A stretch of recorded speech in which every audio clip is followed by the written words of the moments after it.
Good morning, millionaires in training. How are you doing today?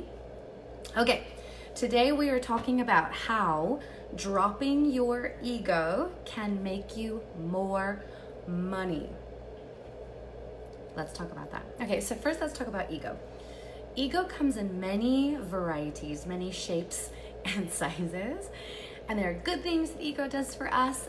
Hi, Jess. And there are things that ego does, hey, Haley, that really hold us back.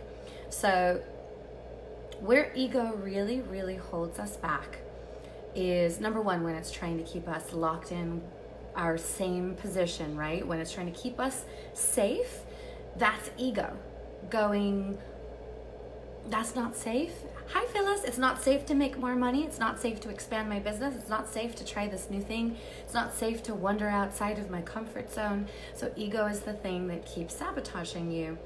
But specifically, where it will really trip you up is with that voice that says, I'm better than that. I'm better than that. I'm better than that person. I'm better than you.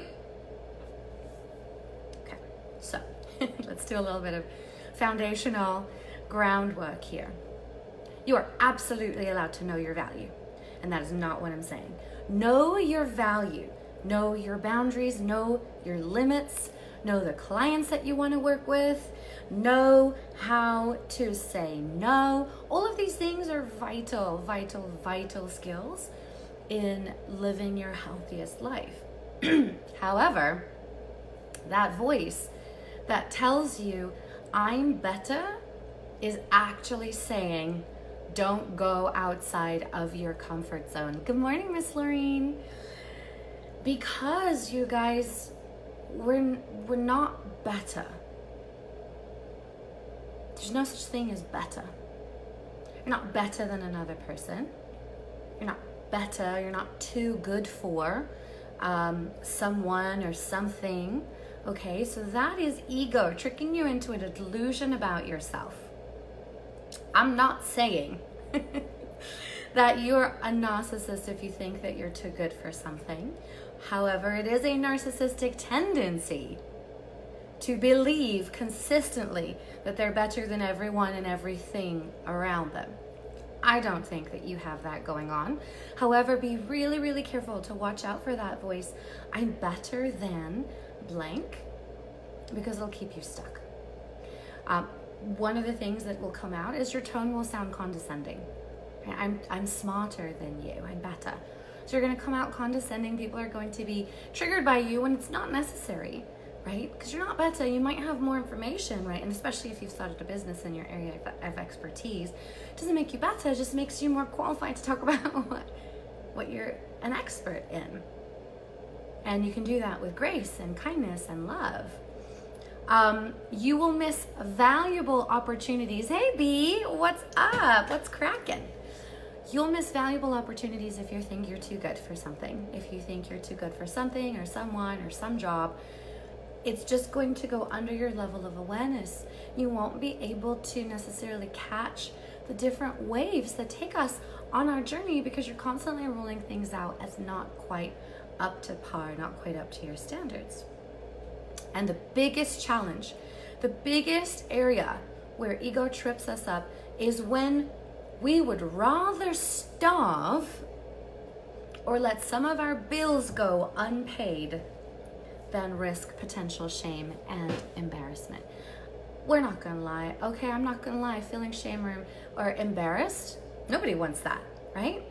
Do you know how many times I adamantly declared that I would never, ever work for somebody ever again. I would only run and operate my own business, and I don't care how long it takes me to be successful. I will never go back to a job. Well, the first time I said that, it's 3, by the way. I said that 3 times. And every single time I had to take a little bite of humble pie and realize that keeping the roof over my head was way more important than not being embarrassed or not feeling ashamed that I'd made a decision and I felt like a failure. Okay, who cares? We fail all the time. We always make mistakes. Perhaps when I made the first 2, adamant statements that I will never work for anybody ever again. I was being delusional.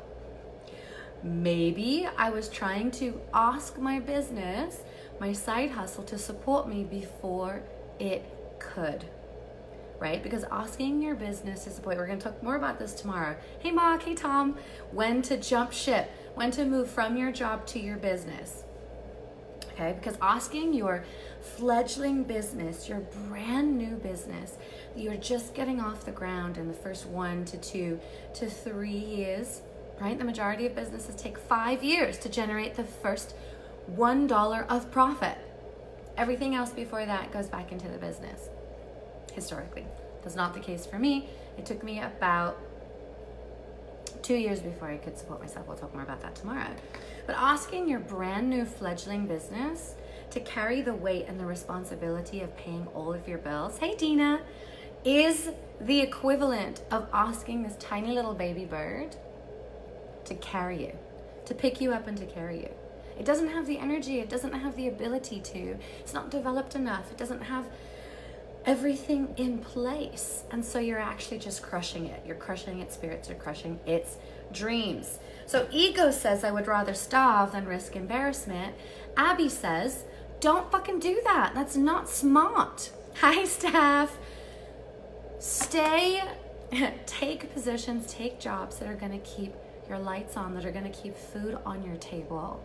Doesn't mean you have to ditch your dream, but if you need to get a full-time job or a part-time job, hi Tara, if you need to get some money coming in while you're getting your business off the ground, there's absolutely no shame in that. In fact, that's kind of responsible, right?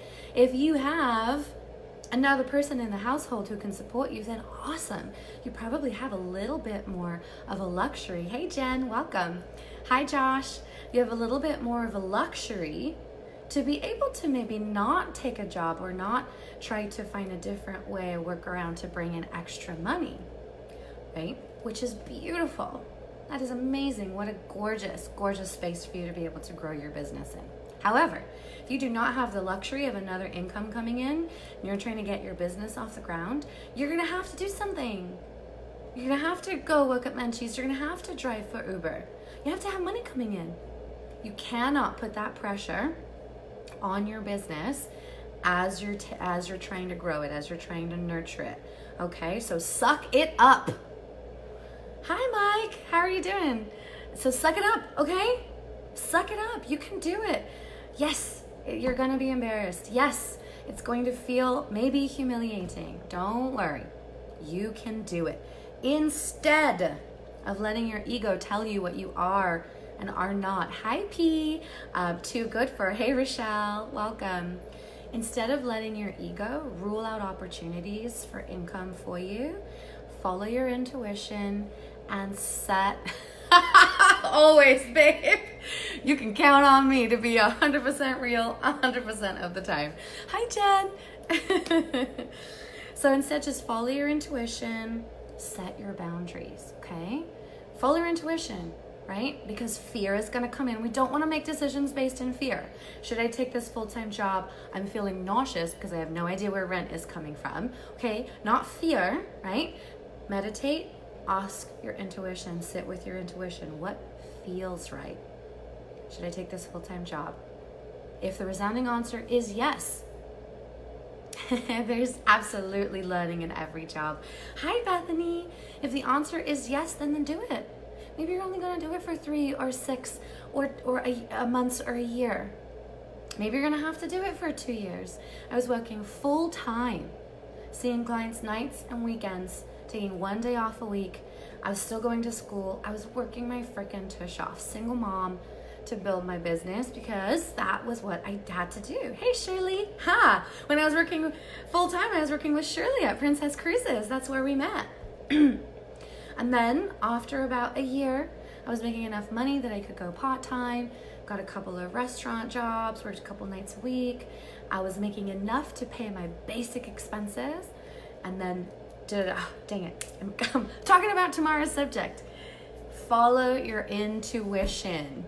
Your intuition will tell you yes, will tell you no. Go part-time, not full-time. Drive for Uber and all of your hours off, or Lyft. I know some people feel a certain way about Uber. Thank you, Shirley. Just do something. Look on Craigslist. Become a personal assistant part-time. Go on Upwork and become a virtual assistant for 10 hours a week. There's stuff that you can do that you don't have to go out and search for a full-time job where you have to sit behind a desk. I know that for some of you, your soul would die. I know that, trust me. I get it.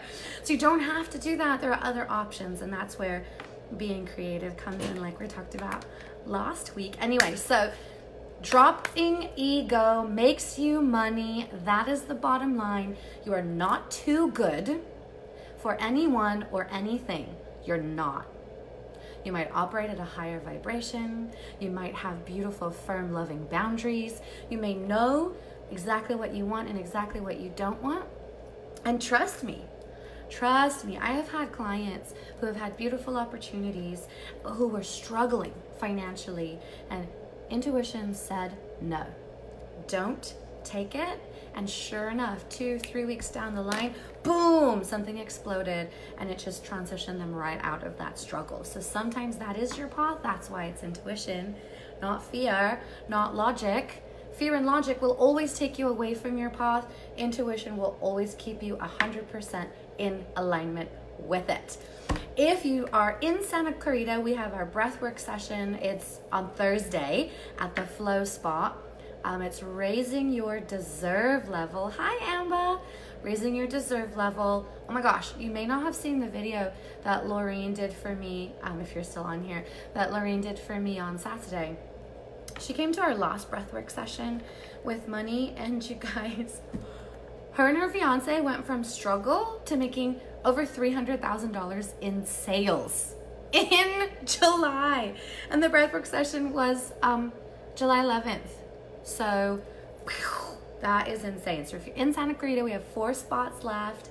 PM me for info. Other than that, my darlings, I will talk to you tomorrow about when to jump ship.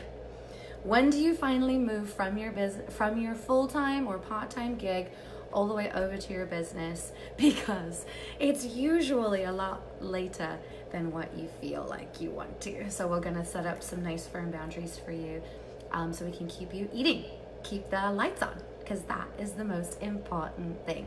Yay! What? Thanks, Lorraine. Thank you, everybody, for joining me. I shall see you tomorrow. Bye. So much love to you guys.